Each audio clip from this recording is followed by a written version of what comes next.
Inspiré par des lectures, par la culture ambiante ou ce que l'on voit à l'œuvre dans la classe d'à côté, on tente, en tant qu'enseignant, de s'approprier des dispositifs pour réguler les désordres en classe, tels que par exemple le conseil d'élèves, le message clair.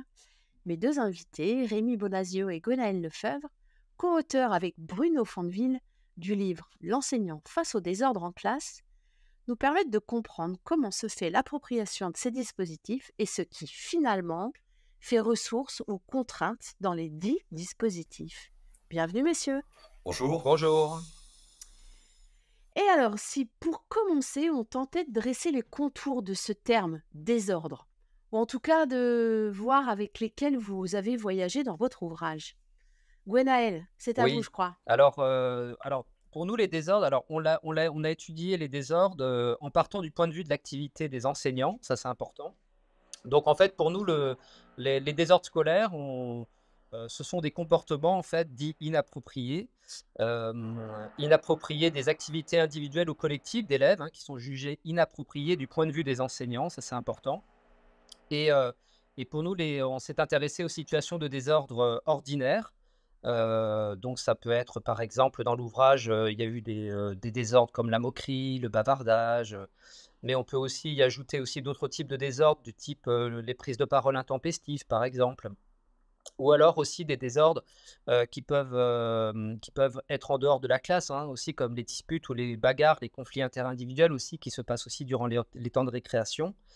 Alors, nous, ce qui nous a intéressés, en effet, c'était de partir du point de vue des enseignants et de ne pas forcément aller sur des désordres, très spectaculaires, hein, mais des désordres vraiment ordinaires que rencontrent les enseignants. Alors, ce qui nous a intéressé aussi, c'est de voir que les désordres, il existe tout un paquet de désordres de type que rencontrent les enseignants, qui sont très communs, en fait, d'une école à une autre. Et ce qui nous a intéressé aussi, c'est d'essayer de caractériser cette typologie-là des désordres qui existent.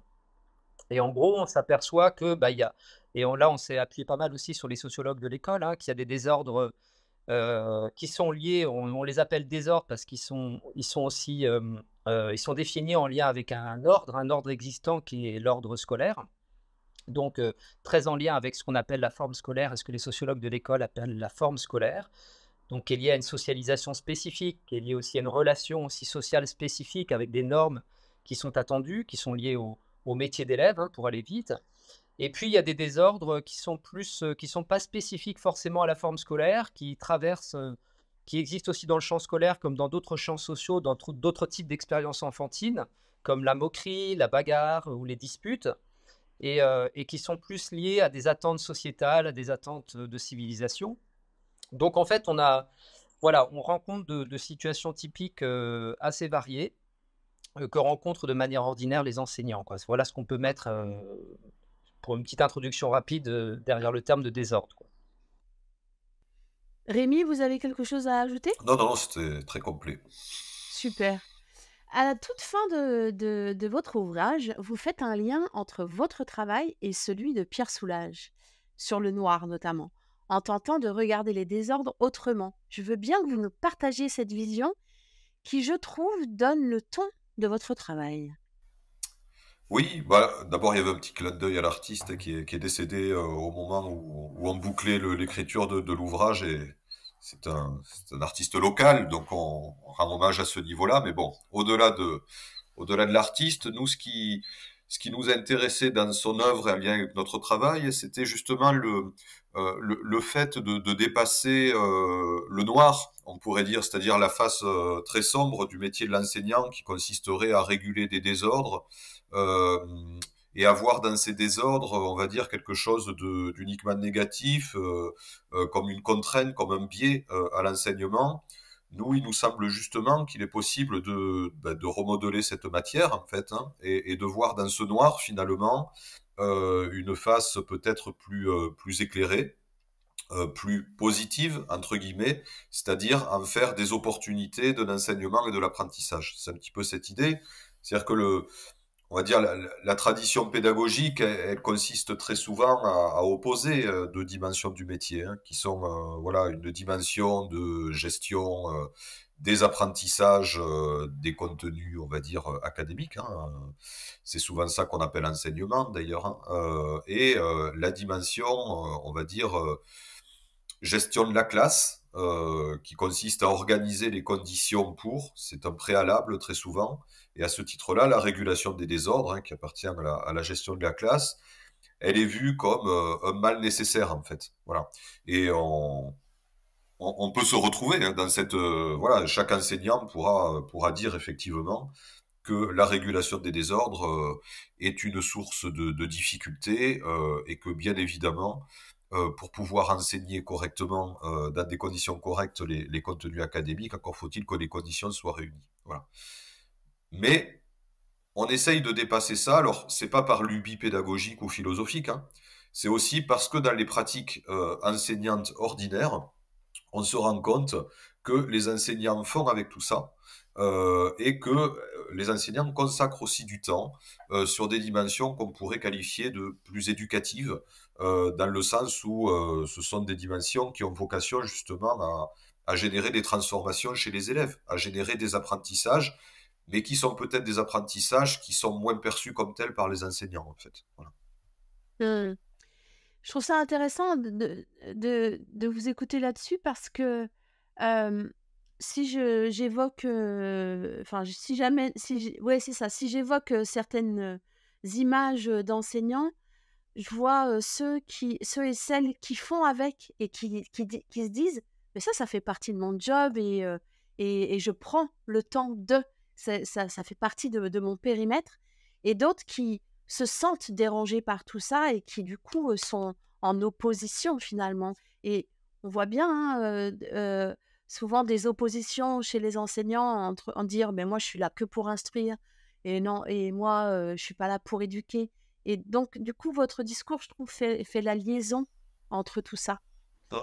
Et Et du C'est coup, on n'a pas besoin de tout à fait. choisir, quoi. On, Ce qu'on a vu d'ailleurs dans l'ouvrage aussi, c'est mis en évidence aussi, c'est que les pratiques des enseignants sont hybrides.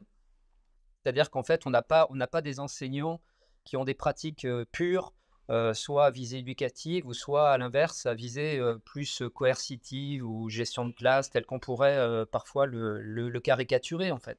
C'est-à-dire que les enseignants sont dans une obligation liée à l'exercice de leur métier et à leurs conditions de travail, de mettre en place des régulations immédiates qui ont pour objectif de stopper immédiatement le comportement de l'élève pour pouvoir favoriser la continuité de leur enseignement avec tout type de procédés, hein, d'ailleurs, hein, que ça soit au niveau gestuel, au niveau des dispositifs aussi, comme des systèmes de croix, etc.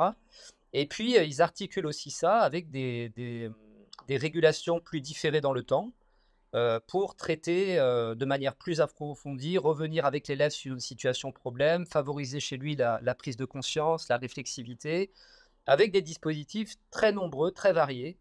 Donc, les enseignants, en fait, bricolent, font de l'hybridation et on n'a pas rencontré d'enseignants qui seraient caricatural et puristes, soit dans une méthode de gestion de classe coercitive ou que éducative, quoi, en fait. et du coup, c'est sur ces dispositifs-là dont vous parlez, ces dispositifs différés que vous avez travaillé. Je veux bien que vous nous les présentiez. Ouais, peut-être. Ouais. euh, alors sur ces dispositifs, peut-être de dire dans la continuité de ce que vient de dire Gwenaël, c'est que on les a choisis, mais pour autant pour nous, ils ne représentent pas les seuls dispositifs qui ont vocation à réguler des désordres. Hein. Alors pourquoi on s'y intéressait? C'est parce qu'il nous semblait que justement, ce sont des dispositifs, on va dire, très en prise avec les normes contemporaines éducatives, hein, qui, justement, un petit peu emblématiques de cette pensée qui consiste à dire que il faut générer chez les élèves un certain nombre de dispositions qui vont être favorables à une forme d'autonomisation dans la régulation des désordres. Voilà. Donc on les a choisis d'une part pour cette raison-là et également parce qu'on a été confronté à des enseignants, enfin confronté à des enseignants, on a été interpellé au titre de chercheur par des enseignants qui mettait en œuvre ce type de dispositif et qui avaient des difficultés dans leur mise en œuvre, mais on y reviendra peut-être tout à l'heure. Alors, qu'est-ce qu'ils ont comme caractéristiques, ces dispositifs auxquels on s'est intéressé? Ils ont comme caractéristique de partir d'un problème qui est vécu, en fait, par les élèves et les enseignants, euh, de ne pas le réguler immédiatement, c'est-à-dire de le mettre un peu à distance. Alors, cette régulation qui n'est pas immédiate, c'est soit parce que l'enseignant souhaite le traiter à un autre moment pour prendre le temps, mais soit parce que les conditions ne le permettent pas toujours non plus, hein, de gérer immédiatement. Et c'est surtout aussi parce que l'enseignant a une perspective éducative dans cette régulation, hein, c'est-à-dire de générer une réflexivité chez les élèves, les amener à prendre conscience, par exemple, des difficultés que peuvent poser les, euh, les comportements, et également les associer parfois à des solutions, hein, au fait de trouver des solutions. Et à ce titre-là, ces dispositifs nous ont intéressés. Euh, je veux bien venir sur quelque chose que vous avez dit en tout début, c'est que c'est des dispositifs qui sont en prise avec notre époque, et bien souvent on les qualifie d'innovants, et puis on met un peu de côté ou sous le manteau des pratiques qui ont fait leurs preuves, qui sont peut-être qualifiées de moins innovantes, voire très traditionnelles. Et donc, en tant qu'enseignant, on n'ose pas trop dire qu'on le fait. Mais encore une fois, faut-il choisir? Et comment vous avez vu les enseignants se dépatouiller avec cette injonction, en fait, hein, peut-être en sous-main de cette innovation et de ces pratiques innovatrices? Tu veux répondre, Gonel? Bah, peut-être sur l'aspect, sur les normes éducatives contemporaines, on a un petit peu parlé dans le bouquin aussi, c'est que ça remonte aussi à loin. C'est-à-dire que c'est lié aussi à toute une histoire aussi une évolution des normes sociales aussi, une évolution aussi des normes institutionnelles aussi. C'est-à-dire que d'un point de vue historique et socio-historique, on s'aperçoit que dès la fin du 19e siècle, on va inciter les enseignants à plutôt réguler les comportements de manière éducative et non plus punitive. Et puis, tout le XXe siècle va être traversé par tout un paquet de travaux notamment en pédagogie, en psychologie aussi du développement, etc., qui vont plutôt dévaloriser complètement tout ce qui est et qualifier toute pratique dite coercitive, c'est-à-dire qui contraint immédiatement le comportement de l'élève comme étant dite punitive, et plutôt valoriser des pratiques à visée éducative, c'est-à-dire qui vont viser la réflexivité de l'élève et la prise de conscience des conséquences de leur acte, et faire en sorte aussi que l'élève puisse s'autoréguler, s'autogouverner, etc. Donc ça, ce sont des normes en fait éducatives qui sont très valorisées. Et puis, on a eu un retour à partir des années 90, un peu le retour de l'autorité, mais une autorité qui se veut pas descendante et associée à un pouvoir dominant du point de vue de l'enseignant, mais une autorité dite éducative, c'est-à-dire qui à la fois articule la contrainte et en même temps la vision éducative. Alors tous ces éléments-là, en fait, sont devenus des références majeures maintenant, hein. Maintenant, on parle de sanctions éducatives, on parle d'autorité éducative, etc. Et c'est vrai que du coup, les enseignants, parfois, sont un peu perdus là-dedans et, ont tendance parfois à culpabiliser par rapport à des pratiques ou des dispositifs qui, selon eux, sont comportementalistes, ont pour vision de réguler de manière coercitive les comportements des élèves. Bah, par exemple, dans le bouquin dans le bouquin, on parle d'un dispositif sous le manteau, justement, qui est l'échelle de comportement, où on prend l'exemple d'une enseignante qui culpabilise, qui culpabilise et qui l'assume aussi d'utiliser une échelle de comportement qui a pour visée de réguler les comportements des élèves, en y associant aussi une perspective éducative quand même, hein, mais qui, du point de vue de l'équipe et du collectif d'enseignants, n'est pas forcément vu comme étant éducatif. Mmh. Parce que en fait, en vous écoutant, j'ai l'impression, en tout cas, c'est comme ça que je fais le lien. Il y a quand on est enseignant, il y a un temps chaud, enfin, qui est le temps de la classe, quoi, et parfois de Ouais. l'urgence. C'est-à-dire que il faut des micro-décisions dans un micro-instant. Et puis, il y a le temps froid de la réflexivité, de la prise de recul. Et peut-être qu'on est arrivé à un moment où certains enseignants ou certaines enseignantes, justement, se sentent paumés là-dedans. Pensant qu'il faille faire un choix, alors qu'il y a bien ces deux temps-là qui coexistent. Oui, oui, tout à fait. Et bon, nous, ce qu'on essaie de montrer aussi, c'est que pour que ces dispositifs puissent être un minimum efficients, encore faut-il que les conditions de la classe soient réunies au quotidien et notamment que les régulations immédiates aient pu avoir lieu. Donc, c'est effectivement l'opposition dont vous parliez tout à l'heure, elle s'explique par une évolution des normes et par aussi finalement un manque d'outillage peut-être sur cette complexité en fait. Hein, la pratique de la classe, c'est complexe et c'est forcément fait d'hybridation. Mais je voulais revenir peut-être sur la question des dispositifs dont on parlait. Euh, Ce qui est peut-être important là dans notre démarche, c'est que dans un premier temps, nous, on a été interpellés par des personnes qui promouvaient un certain type de dispositif. Hein. Ce sont des dispositifs, alors ce sont des personnes au départ qui sont plutôt des personnes, on va dire, militantes de mouvements pédagogiques et notamment de la pédagogie freinée, et qui nous interpellent sur ce registre, de dire, bon, on a besoin là que vous nous aidiez, que la recherche à identifier pourquoi, malgré les dispositifs que l'on met en place, et notamment le conseil d'élèves, pourquoi est-ce qu'on n'y arrive pas? Pourquoi est-ce que les comportements inappropriés d'élèves perdurent? Pourquoi est-ce qu'on n'arrive pas à réguler les désordres? Et nous, notre enquête, elle a considéré justement, à essayer d'élargir un petit peu la vision qu'on pouvait avoir de ces dispositifs. C'est-à-dire que euh, les caractéristiques des dispositifs de régulation différés, là, tels qu'on les a posés tout à l'heure, on les a observés dans des dispositifs que l'on pourrait qualifier de un peu officiels, c'est-à-dire qu'ils sont connus et valorisés pédagogiquement, hein, comme le conseil d'élèves. Alors, attention, hein, quand on dit valorisés, ils ne sont pas valorisés de la même manière selon les établissements, selon les enseignants, selon les cultures, quoi. Donc voilà. Mais bon, il y a quand même une reconnaissance de ce type de dispositif. Mais en fait, nous, ce qu'on a essayé de voir avec ces mêmes enseignants, c'est quelle était la diversité des dispositifs qu'ils mobilisaient. Et effectivement, il y a des dispositifs, notamment sous le manteau. On vient d'en citer un tout à l'heure, hein, qui justement, s'ils sont sous le manteau, c'est bien parce qu'il y a des dispositifs valorisés, et que s'il y en a qui sont valorisés, il y en a dont il faut qu'on cache l'existence, mais qui répondent finalement à des nécessités aussi de la classe. Et puis, il y a aussi un autre type de dispositifs qui sont peut-être les plus prégnants finalement, on les a nommés les dispositifs transparents.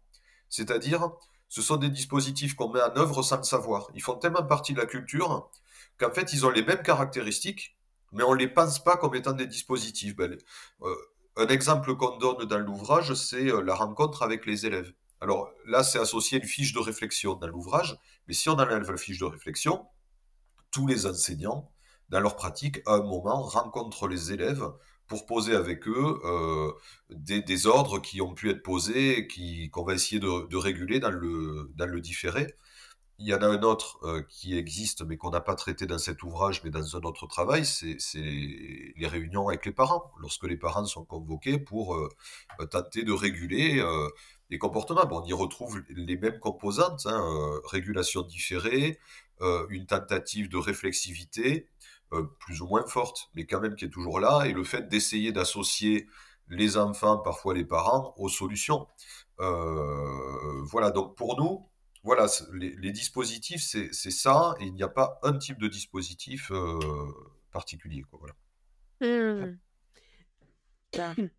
Pardon. Ce qui vous a intéressé, c'est la manière dont les enseignants s'approprient ces dispositifs. Alors, la question que j'ai envie de vous poser, c'est finalement comment chacun, chacune forge son propre style, parce que c'est bien ça, c'est bien ça au final, en naviguant entre toutes ces pratiques.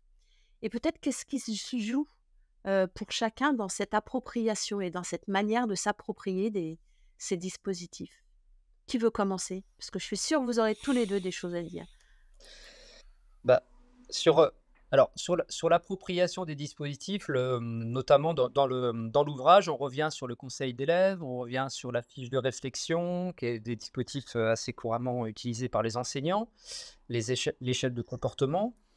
Bon, on peut voir qu'il y a des appropriations différentes, hein, liées à l'histoire personnelle des individus. Donc il y a en effet une appropriation qui est individuelle, mais c'est vrai que dans l'ouvrage, on a quand même pris le parti de regarder qu'est-ce qui était commun dans les modes d'appropriation des enseignants et notamment, en quoi, le dispositif, qu'ils utilisent fait ressource ou à l'inverse fait contrainte, c'est-à-dire pose des difficultés aux enseignants. Et c'est vrai que dans l'ouvrage, on est plus revenu sur les difficultés types, les difficultés récurrentes que rencontrent les enseignants dans l'usage de ces dispositifs. Donc, on a listé un certain nombre de difficultés, notamment en lien avec la posture de l'enseignant, la difficulté à trouver une position aussi dans le type de dispositif. Par exemple, sur le conseil d'élèves, les enseignants qu'on a étudiés ont des difficultés à se positionner dans leur mode d'intervention auprès des élèves. Est-ce que je dois intervenir ou est-ce que je dois me mettre en retrait? Tout ça évidemment influencé aussi par, toutes les prescriptions pédagogiques ou les normes associées à ce type de dispositif aussi, comme le conseil d'élèves par exemple. Des difficultés à se positionner, des difficultés aussi à accompagner les élèves aussi, à faire de l'étayage pour, les aider un petit peu à décrire et à comprendre les problèmes de désordre qui est traité dans les dispositifs. Des difficultés aussi à identifier des solutions aussi. Est-ce que je laisse les élèves, donner leurs solutions, proposer des solutions pour résoudre le problème? Ou est-ce que moi, en tant qu'enseignant, j'interviens ou j'aide les élèves à trouver des solutions qui soient viables, justes, efficaces? Bon, toutes ces problématiques-là, c'est vrai qu'on les a trouvées dans l'appropriation des dispositifs. Parce que c'est vrai que dans les prescriptions pédagogiques ou toute la littérature pédagogique qui parle de ces dispositifs-là, on voit peu, ce type de difficultés en fait qui émergent. Voilà, parce qu'on est dans des prescriptions un peu, idéal type de ce type de C'est ça, dispositif. idéal type, ouais, tout Et à là, fait. c'est vrai que Mmh. l'appropriation, ça nous a permis de rendre compte des difficultés concrètes que rencontraient les enseignants. Je sais pas si, Rémi, tu veux ajouter d'autres choses sur l'appropriation,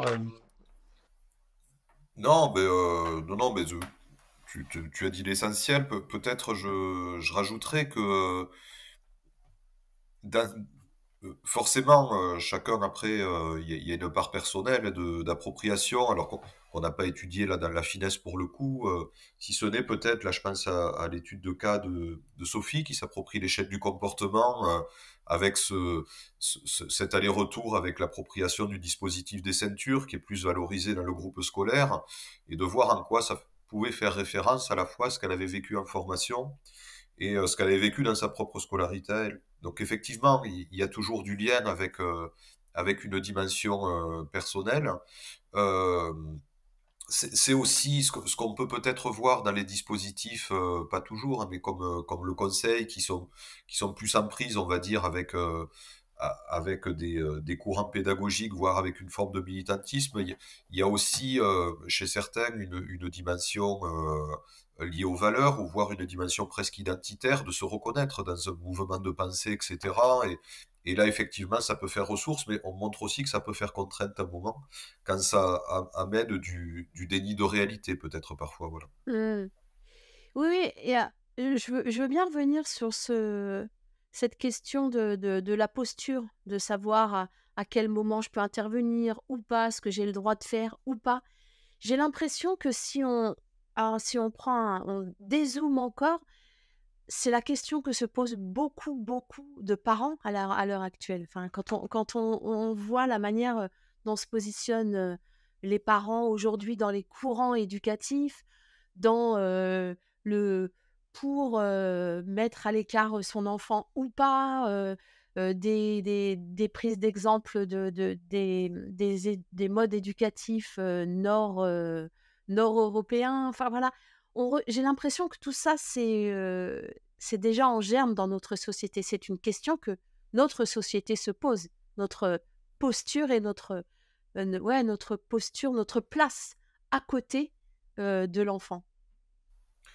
Oui, bah, enfin, tout à fait. Nous, Alors, on s'intéresse au travail enseignant, donc effectivement, notre propos, il est plutôt circonscrit voilà, dans ces situations-là, qui ne sont pas forcément les mêmes que celles des parents à la maison, mais on a bien conscience que, à travers ce qu'on disait tout à l'heure notamment, qu'il y a des normes éducatives qui circulent et qui traversent l'école comme elles traversent la famille, alors peut-être selon d'autres modalités, de manière aussi différenciée selon les milieux sociaux aussi, hein, et bon voilà, hein, et je pense qu'il faut faire attention à ne pas trop généraliser là-dessus, mais effectivement, la question de la culpabilité qu'on posait tout à l'heure sur le fait d'intervenir ou pas, bon, il y a 100 ans, je pense on aurait eu plus de mal à trouver ce genre de caractéristiques.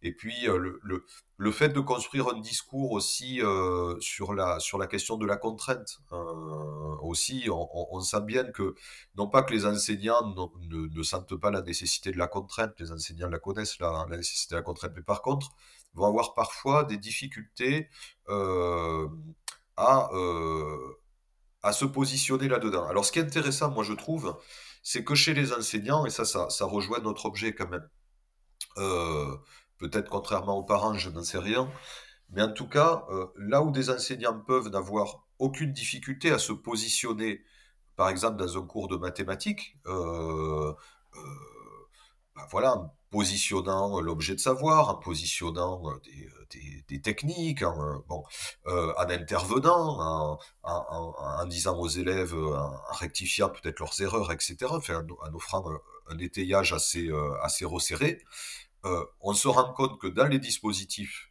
en question, ça n'est pas le cas. C'est-à-dire il y a presque, chez certaines, en tout cas, un refus d'intervenir. Et la justification de ça, c'est, eh bien, dans ces dispositifs-là, il faut laisser les élèves s'exprimer. Et finalement, il y a cette pensée que la vérité viendra de la parole de l'enfant, finalement, hein. Et ça, c'est très fort dans les dispositifs qu'on a pu voir et chez moult enseignants. Voilà. Et ça ne correspond pas uniquement à, comment dire, un positionnement idéologique global chez eux, puisqu'on va voir ces mêmes enseignants intervenir très fortement. Donc, il y a quand même quelque chose qui est propre à l'objet qu'on analyse.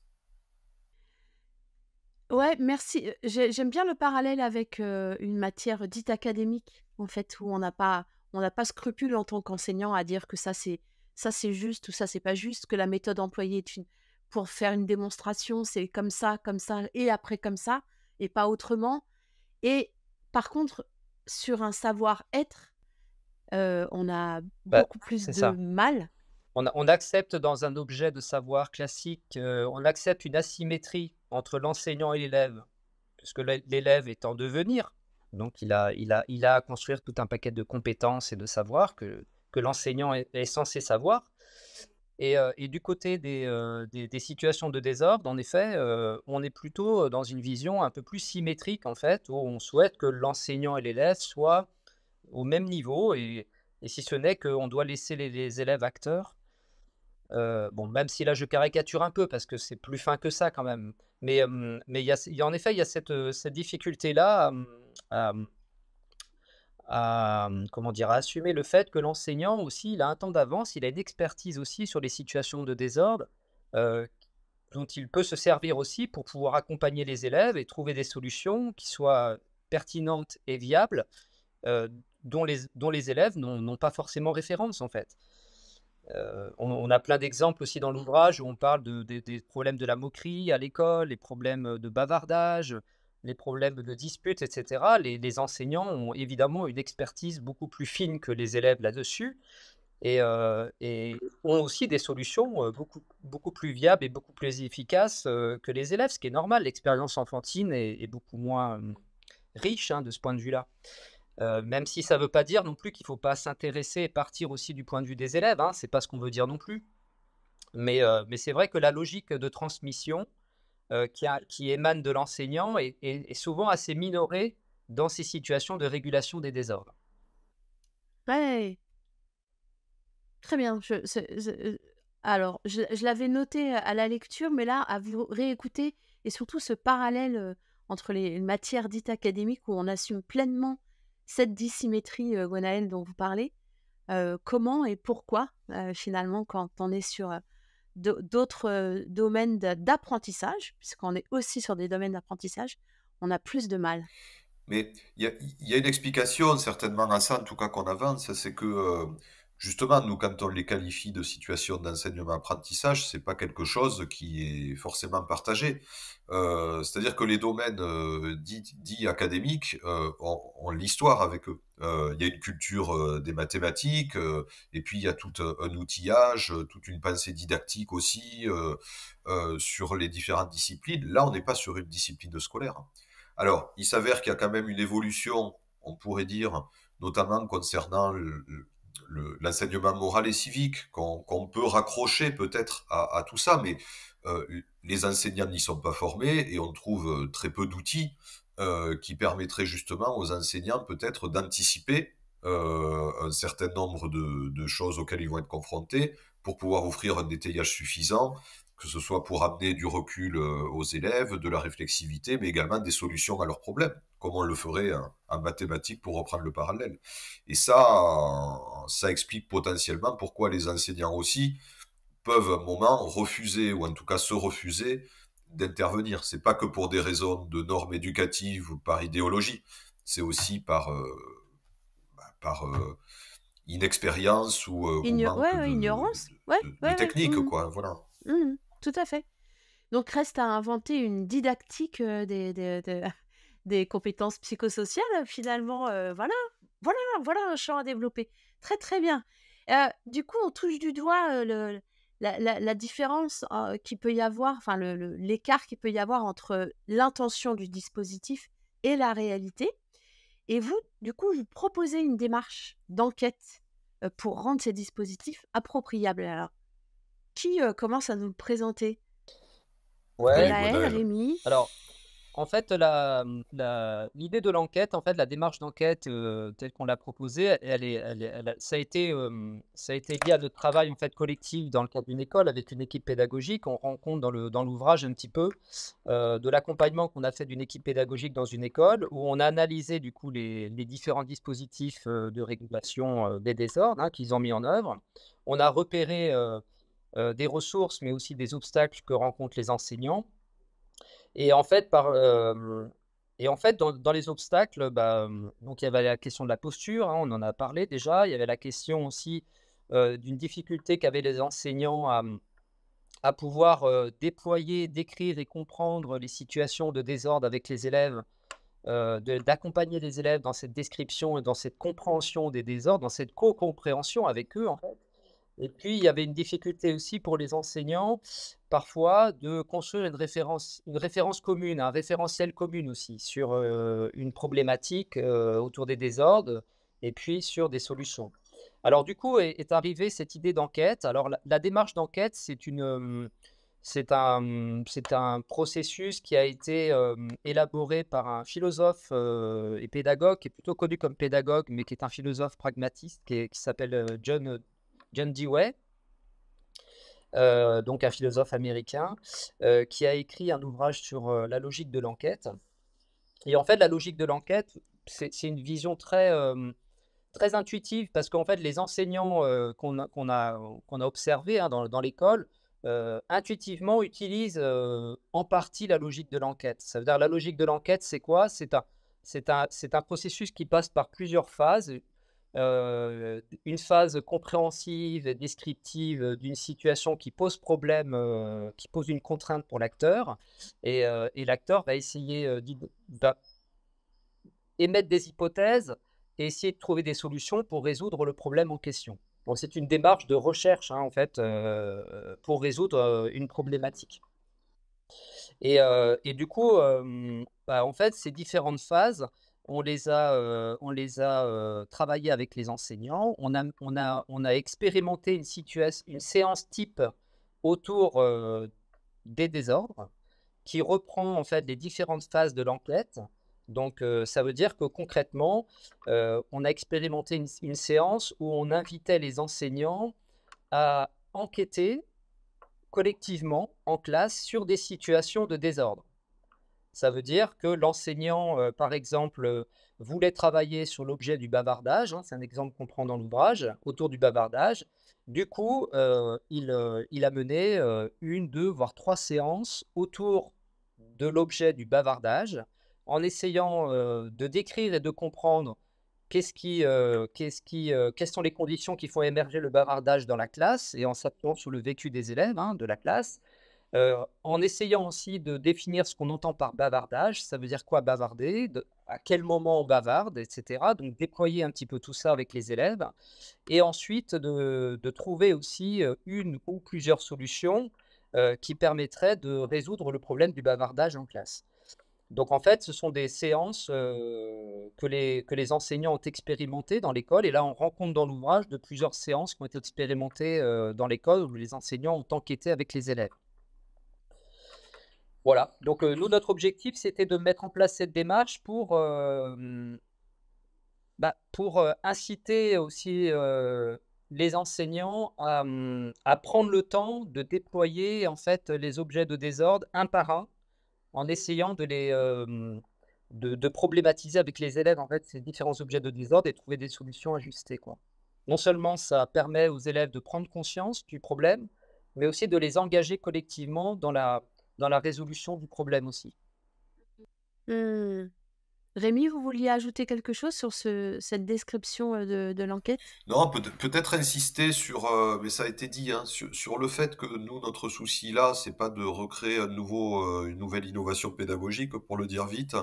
C'était de partir de l'activité des acteurs telle qu'elle se déploie, hein, mais de travailler une démarche en référence à des concepts aussi, hein, philosophiques et pédagogiques, hein, qui permettent de formaliser la démarche pour aller au bout.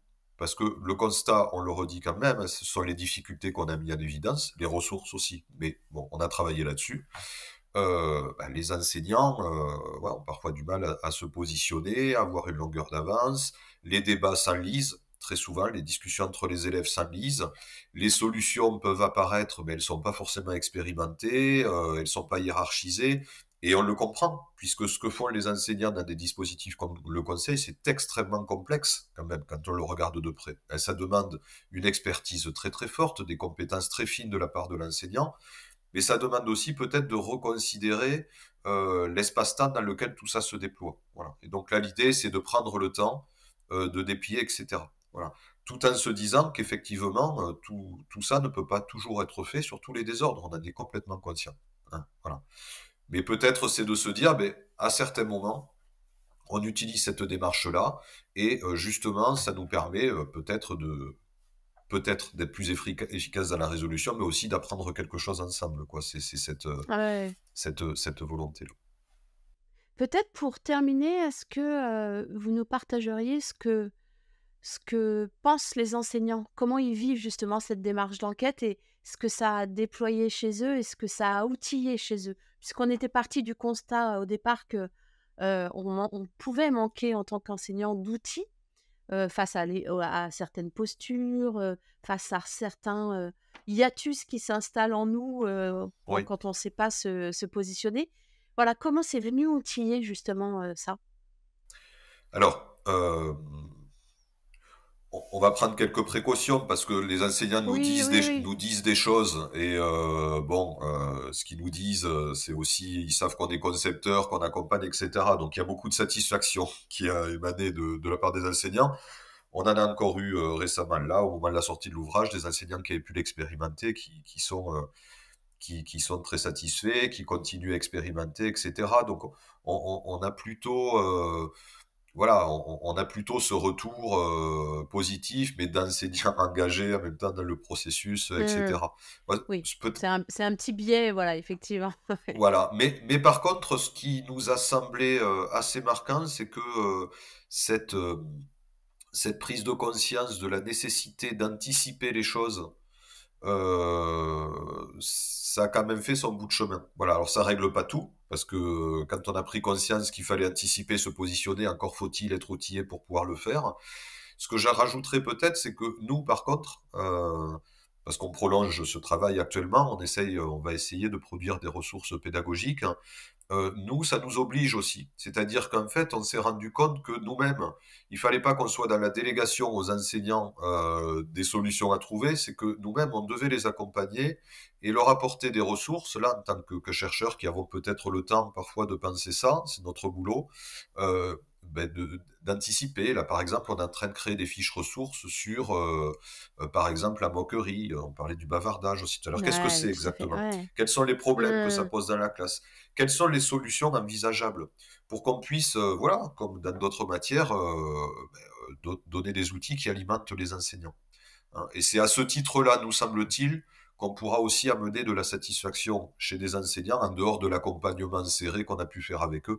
Euh, Je suis en train de faire un parallèle, et peut-être tout à fait inapproprié, mais il y a quelques années, il y a tout un travail qui s'est fait autour, par exemple, de l'attention, où on disait, jusqu'à il y a 20 ans, on disait à nos élèves, soyez attentifs et point barre.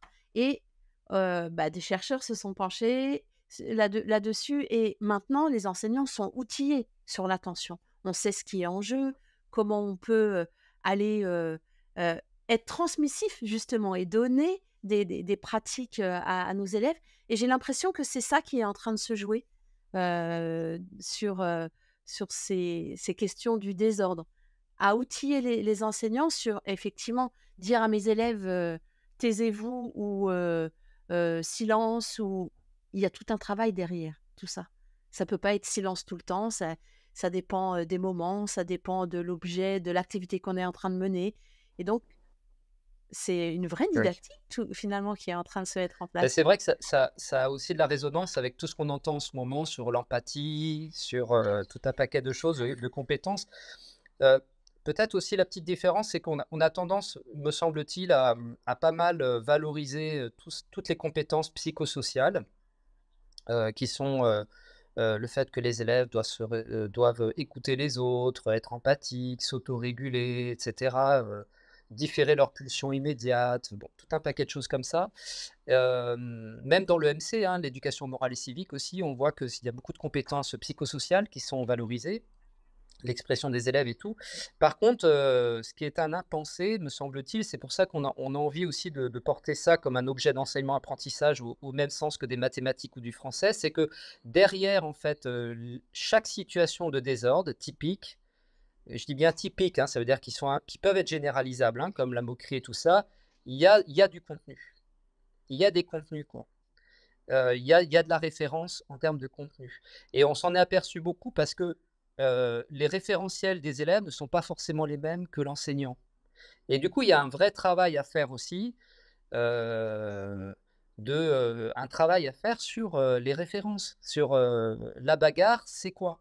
Il y a des élèves de milieux sociaux très différents qui n'ont pas le même référentiel derrière le mot bagarre. Pour certains élèves, c'est même valorisé la bagarre.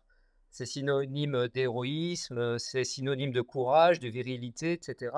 Et ça va à l'encontre souvent du référentiel de l'enseignant, qui ne met pas du tout les mêmes valeurs derrière ce terme et les mêmes définitions aussi. Donc en fait, quand on parle de, voilà, si je lâche le mot, bon, ça fait très, il y a un travail de conceptualisation à faire en fait, derrière chaque situation de désordre. Et ça doit être porté par les enseignants. Enfin, on trouve que le rôle de l'enseignant est très important là aussi en termes d'enseignement-apprentissage, hein, si on utilise le terme d'enseignement-apprentissage. Et souvent, on a tendance à beaucoup voilà, valoriser les compétences psychosociales et à peu, et il y a un impensé autour des référentiels de contenu. Je trouve que Et référentiel, ouais, et partager, les rendre explicites et les partager, c'est aussi aller vers une réduction des inégalités, parce que tous nos élèves n'arrivent pas avec tout les à fait. référentiels codifiés, Ouais, normés, tout à fait. que sont ceux de Ouais. l'école. ouais, ouais. Donc, Peut-être je rajouterais, là, c'est la dimension typique là, dont parlait Gwenel qui m'y a fait penser et qui pour nous est très importante pour la suite. Euh, c'est que dans ce qui explique potentiellement les difficultés des enseignants sur ces dimensions-là, c'est cette impression d'avoir affaire à l'aléatoire en permanence. C'est-à-dire qu'on va nous dire, bah oui, chaque situation est différente, etc. Et en fait, Nous, là, l'hypothèse qu'on fait, qu'on est en train d'essayer de vérifier, c'est que finalement, il y a un nombre peut-être assez réduit de situations de désordre dans le sens d'une conceptualisation. C'est-à-dire que, voilà, si on prend l'exemple de la moquerie, de la bagarre, mal se parler, ben, il y en a peut-être pas 153 en fait. Ce qui rendrait peut-être possible les conditions alors, d'une didactisation, si on veut employer le terme, ou autre chose, et qui rendrait la perspective viable pour les enseignants. Parce que naviguer avec l'aléatoire en permanence, c'est pas possible en fait. On peut pas former les gens à naviguer en permanence sur de l'aléatoire. Voilà. Très bien, mais j'ai hâte de lire la suite. Vous savez quoi? Non, non, vraiment, parce que je trouve que vous parliez d'impensé, mais il y a un vrai trou dans la raquette, quoi. Et que de l'outiller, alors de l'identifier, de le conceptualiser et de l'outiller en le partageant aux enseignants, c'est aussi leur redonner, je trouve, du pouvoir d'agir dans leur profession. Et c'est des fois, enfin, à l'heure actuelle, c'est ce qui peut manquer. Tout à fait. Bah, merci beaucoup, en tout cas, tous les deux, Merci à vous. Merci. pour ces éléments. Je rappelle que vous êtes co-auteur avec Bruno Fonteville de L'enseignant face au désordre de la classe. Vous voulez bien me rappeler l'éditeur? C'est les presses universitaires de Rennes, collection Paideia. Super. De toute manière, on mettra les liens dans les liens de l'émission. Merci beaucoup. Merci à vous. Merci.